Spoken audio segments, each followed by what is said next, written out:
elected officials. He was asking everybody to come in and talk about what they needed in their community, and developed this rich feedback that I think is going to help drive not only early childhood but human rights. Makes Jasper just a really, really fine person. So please welcome Jasper.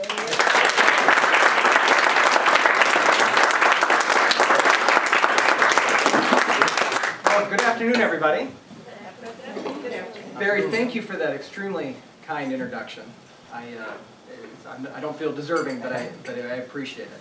You know, it's such a good feeling to be here. After this event was rescheduled a couple of times, and I earlier in the week saw the forecast for later today and tomorrow, and I'm thinking, oh darn it, not again. But I think what enticed me to be here is obviously the passion behind human rights issues, but really just to be with such a good group of people.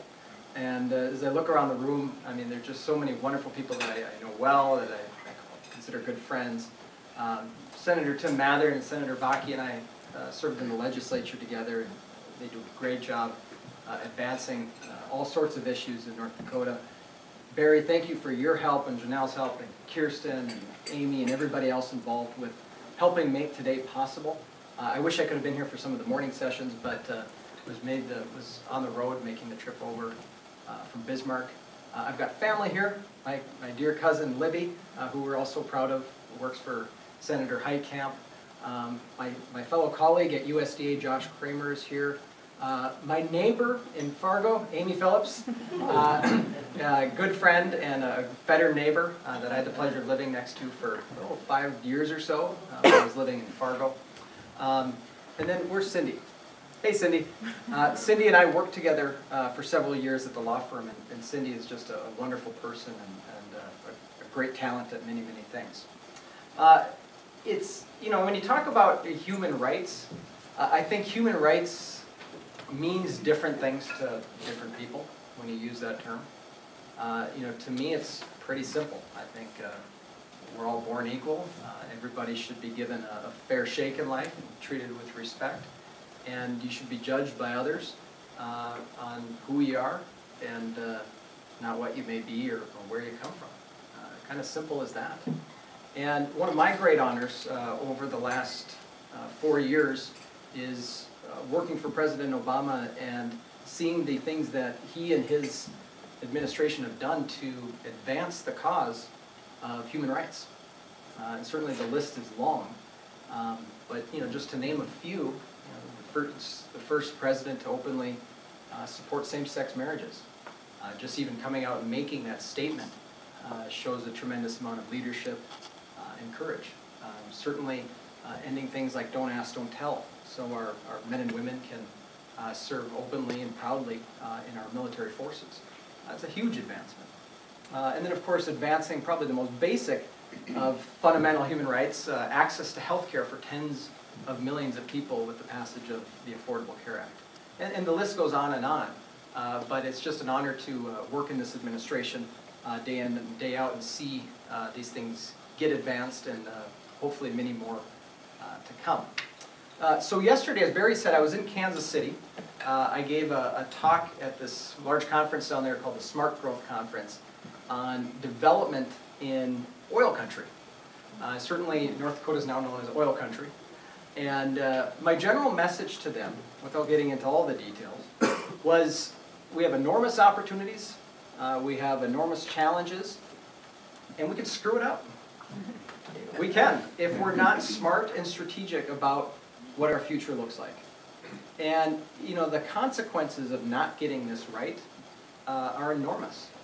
Certainly you have everlasting changes to our landscape that poses risks to environmental concerns, to recreational opportunities, hunting, fishing, but there's also an enormous human cost.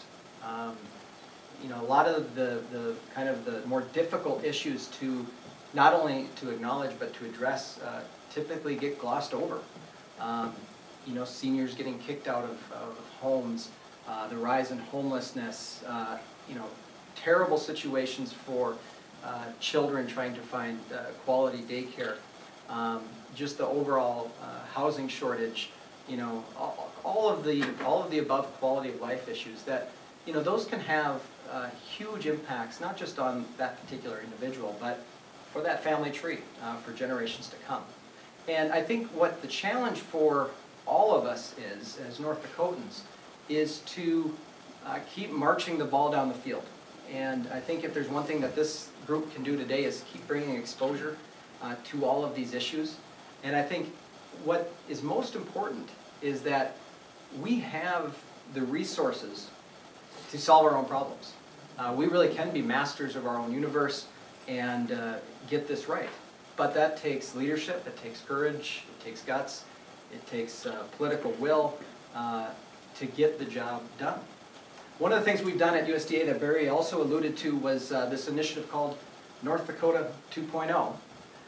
And we sponsored that at USDA along with a number of other well-known North Dakota entities with sort of the singular mission of what do we want the next chapter of North Dakota to look like? Do we want to, what kind of state do we want to have? What kind of people do we want to have? What kind of landscape do we want to have? What kind of infrastructure do we want to have? Not just this next biennium or the biennium after that, but 5, 10, 15, 20, 50 years down the road. And so we started off this mission with that goal in mind. And instead of having this kind of top-down approach, you know, we said that probably the best way to figure out where people are at is to go ask them. And it was important to us as we sort of figured out where we wanted to go to also get off the interstate. You know, so often meetings are just held in Fargo or Bismarck, and you know, you get a good sense of where people are at, but you don't get, I think, a true sense of where everybody is at. And so we picked 14 different communities across North Dakota. We got off the interstate, we went to big towns, we went to small towns, we went to our tribal reservations, and held town hall style meetings at all of these places and asked the question, you know, what do you want to do? And we went through a series of questions to try to stimulate some discussion, and we got great participation, we got great feedback, and several themes emerged. I think kind of overall, I think what surprised me was how similar the feedback was no matter where we went. And if there was one kind of overarching theme, it was that people recognize the prosperity that we have right now in North Dakota, but they want to see action. They want to see action, they want to see leadership. You know, everybody knows we have enormous resources, huge budget surpluses, but that prosperity isn't always felt on Main Street. And so how do we get those resources, those dollars back out the door to help people, help communities, and build capacity and set these folks up for not just short-term economic success, but really lay the framework, whether it's education, workforce development, infrastructure, for really long-term economic growth. And people, you know, differed on how to do that, but generally I think that was the overarching theme for our whole initiative. Several other themes emerged. Certainly the issue of housing was discussed in great detail. And I know you had some good presenters this morning. Michael Carbone with the Homeless Association, Max Wentz with North Dakota Housing Finance. They certainly have, you know, their roles in being part of the solution. But the task is enormous. And without getting into too much of the nitty-gritty of housing, it's a complicated issue. I think, you know, to folks that maybe don't spend a lot of time thinking about the issue, they think, well, it should just be this free market solution, right? You've got huge demand and limited supply, one should solve the other. Well, it's not that simple. Housing is an extremely complicated issue because there's a lot of moving parts. There's the financing gap because interest rates are so low, because wages are so inflated, because the materials are so inflated, because of the economy. Building housing is extremely expensive. Because of the national credit and lending crunch, there isn't the flow of capital that there used to be. Because of the housing bubble, lending restrictions are more tight than ever. And so there's a lot of moving parts. But those are all just excuses, right? I mean, these aren't. And you know, one of the things we've heard about on this North Dakota 2.0 tool with regards to housing is that we need to make housing or have some type of affordable options so we don't have homelessness, so we have seniors can stay in the communities that they love, some type of rent control so these folks just don't get tossed out. But also make sure we have a housing for essential workers, folks that make a community attractive and make it tick, frankly. And these are folks like police officers and nurses and teachers, public sector type jobs that, because we had these North Dakota 2.0 meetings, I think one of the things that was neat about it was how it brought so many different entities together. It would be very typical at our meeting to not just have elected leaders like the mayors and legislators, but we would have school superintendents, county sheriffs, hospital administrators, the long-term care administrators, I mean whoever kind of the players in that community were. And the overarching theme with housing was that certainly it's a need, but it's also become a workforce issue. You may be able to attract a teacher or a nurse or a CNA to a community, but they may move there, but if they can't find a place to live and they can't find a place to send their child, they're out, they're gone. And so, it's becoming a workforce issue, and that's making a whole different sector of people perk up and pay attention to the issue and start to give it some more attention than it previously has gotten. I mentioned childcare. That also came up, also in the early childhood education realm. People seem to understand that our most precious asset is our future generations. And how do we make sure that they have access to early childhood opportunities? How do they make sure we have access to early childhood education facilities? Because there's a lot of good people out there providing both, but there's a lot of not so good too. Again, it's also not just kind of that basic human right of making sure that when you drop your child off at the beginning of the day, that they're going to be safe and well cared for and educated. But it's also becoming that workforce issue. And so, if that's what it takes to help drive recognition to the issue, so be it. We also talked a lot about healthcare. That was another theme that certainly emerged. We have aging healthcare infrastructure across the state. Long-term care certainly is an issue. Access to children's health insurance it needs to be greatly improved upon. And these are all issues that we gathered as feedback that was important to people's well-being. Transparency also came up quite a bit.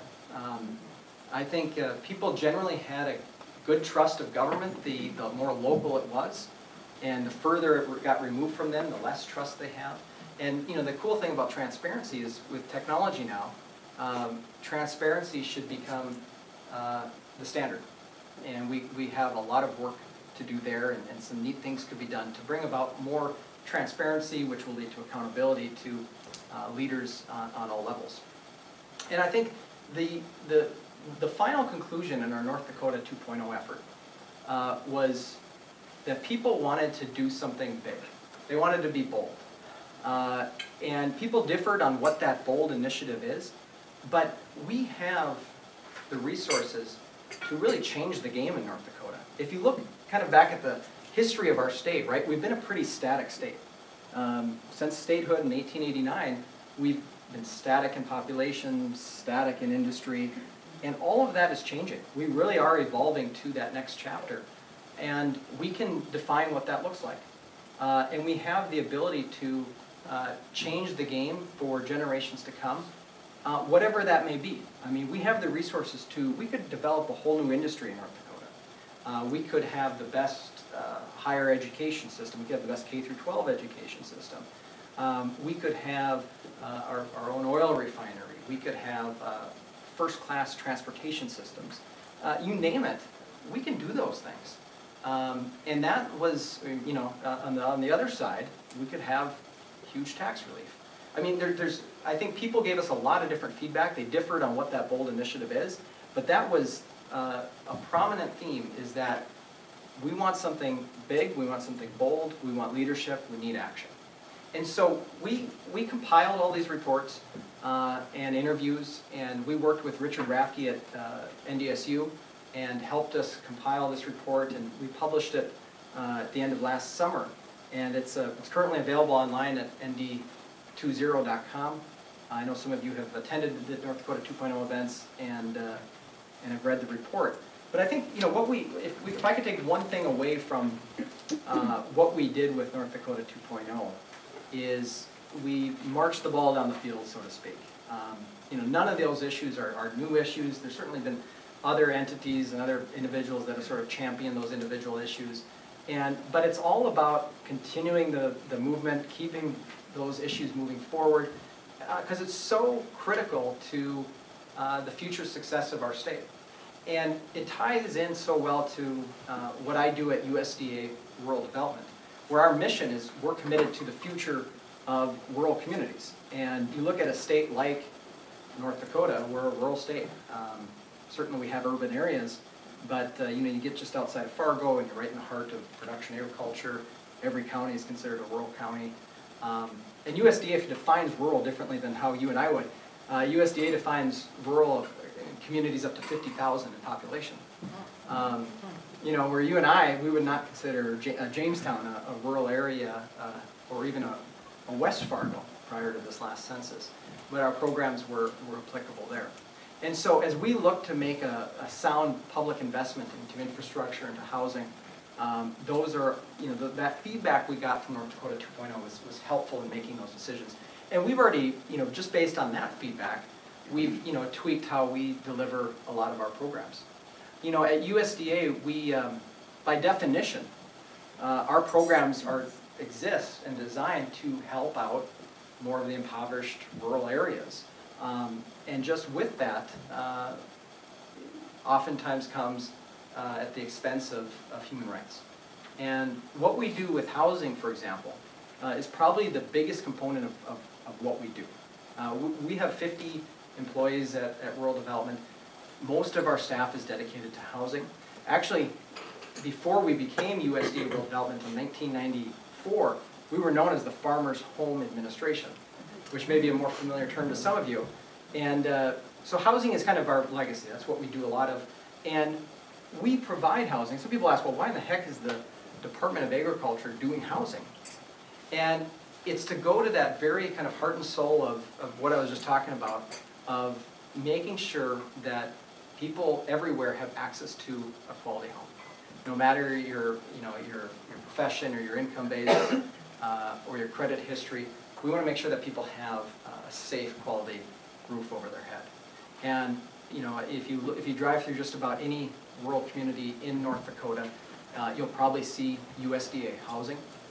Some of it's, you know, more pronounced than others, but we provide a tremendous amount of rental support to folks on low income, people that purchase a single-family house that may not qualify elsewhere, may qualify through our loan programs based on and the interest rate may be adjusted based on their income levels. And the whole goal, of course, is to help people realize the dream of homeownership, but also to understand that the lending is so tight right now, and especially the more rural areas you get. And if we're going to have a rural North Dakota, if we're going to develop our rural industries like energy production, like agriculture, you've got to have a rural workforce. You've got to have people wanting and choosing to live there. I think one of the big advancements we've done in promoting rural areas over the last 4 years too has been the enormous expansion of broadband internet to our rural areas. I often get asked, how can you kind of change the landscape of rural? Because the irony is, as farming practices have improved, you know, with precision agriculture, with GPS mapping, you know, aerial mapping, all this stuff, you need less and less people working on a farm, which means you need less. Broadband internet, which is we sometimes take for granted in an urban setting, is really a game changer for rural. It's you know, making telework possible. It's promoting telemedicine, distance learning, tapping into everybody's entrepreneurial spirit. If you want to start a business or conduct business, not just locally but globally, you can do that with a high-speed connection. And then, of course, the social aspects of it. You know, stay connected to friends and loved ones, news, entertainment. It's really kind of combining best of both worlds. You get that outside lifeline, but also the quality of small town living. And so those are just some of the many things we do at USDA.